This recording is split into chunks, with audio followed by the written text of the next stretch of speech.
Coming up on the program, Nigeria's recession deepens in the third quarter with a 2.24% contraction in gross domestic product.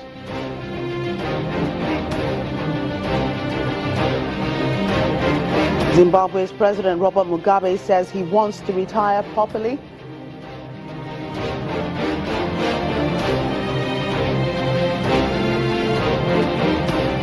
And the Central African Republic to get 2.06 billion euros from international donors.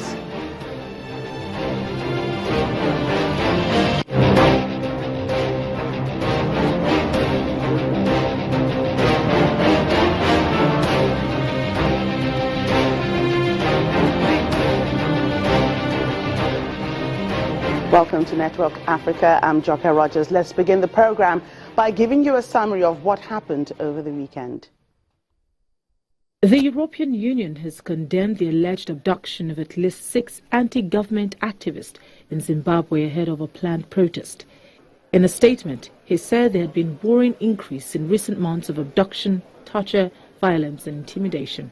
The EU called on the authorities to conduct a thorough investigation into the incident and to prosecute those who are responsible for the human rights violations. In Rwanda, an ex-army officer has arrived from being extradited from Canada on accusations of taking part in the 1994 genocide.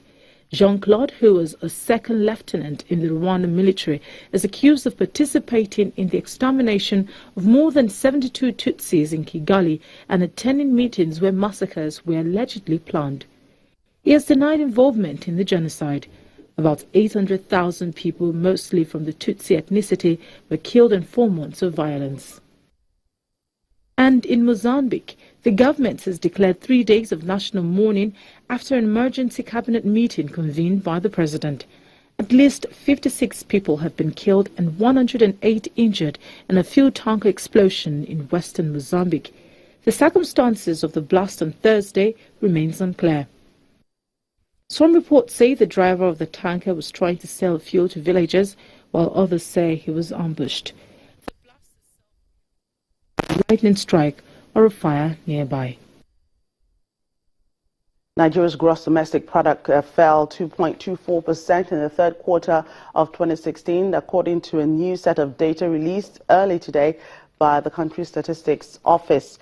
Africa's largest economy shrunk by 2.06% as the country is hit by massive revenue shortage, foreign exchange shortage, and volatile naira-dollar parity.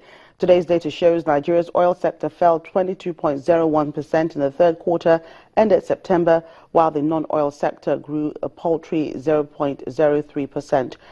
But oil sector contribution to the GDP was seen at 8.19%, while the non-oil sector contribution was higher at 91.81%. Now, during the period under review, Nigeria's aggregate gross domestic product in nominal terms was recorded at 26.588 billion naira, or 9.23% growth.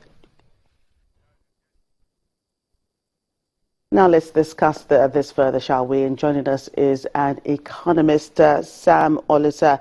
Thank you so much for your time on Network Africa. Well, this is not the kind of news Nigerians want to hear at this time, considering the rising cost of living. Yes. Well, this shows the economy contracted. You see, the problem is that the monetary policy of the CBN cannot work if there is no commensurate fiscal, very huge fiscal changes. For instance, you still have paucity of the US dollar. Then the practices in the foreign exchange market is so sharp, like the records and the statistics released in 10 years. The Bureau de Change alone received 66 billion US dollars. And it was wasted. It was not channeled towards productive sector, wasted. And they want the party to continue. It cannot be like that. I think government need to turn searchlight to the banking sector, central bank, banking sector, and Bureau de Change. Because the naira dollar rate is so volatile, The real manufacturers cannot access dollar to bring in raw materials. That's why most of our manufacturing companies use imported raw materials. A lot of companies have closed down. A lot are discharging workers, and there's no real growth. So that is the problem. The CBN have utilized all the monetary policy instruments, even the latest MPC.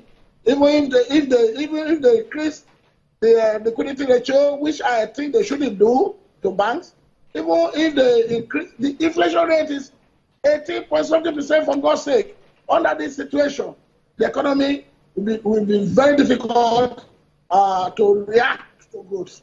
So even though there is a marginal growth in the GDP, but it's not sufficient to bring us out of the cumulative negative growth. You see that the top quarter now will also experience about minus 2.4% growth as against minus 2.06. So we're getting deeper into the problem. Right. So to bring us out, there must be fiscal action for the government. For instance, those $66 billion, where are they? There are questions to be asked. This last regime, in 6 years, netted over $400 billion. Where did this money develop wings and flew to? If we say we don't ask questions, we'll be like this. And again, what is our debt obligation? Are we not earning presently? What are we earning? We all know that there is a problem in Niger Delta region that has inhibited the earnings capacity from crude oil.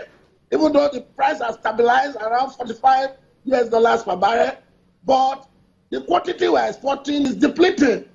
So something must be done. Right, Mr. Olisa, if I can come in here, in the view of the GDP report for today, do you see some progress actually in the efforts by the government to diversify? Seeing that the non-oil sector contributed a larger chunk to the GDP.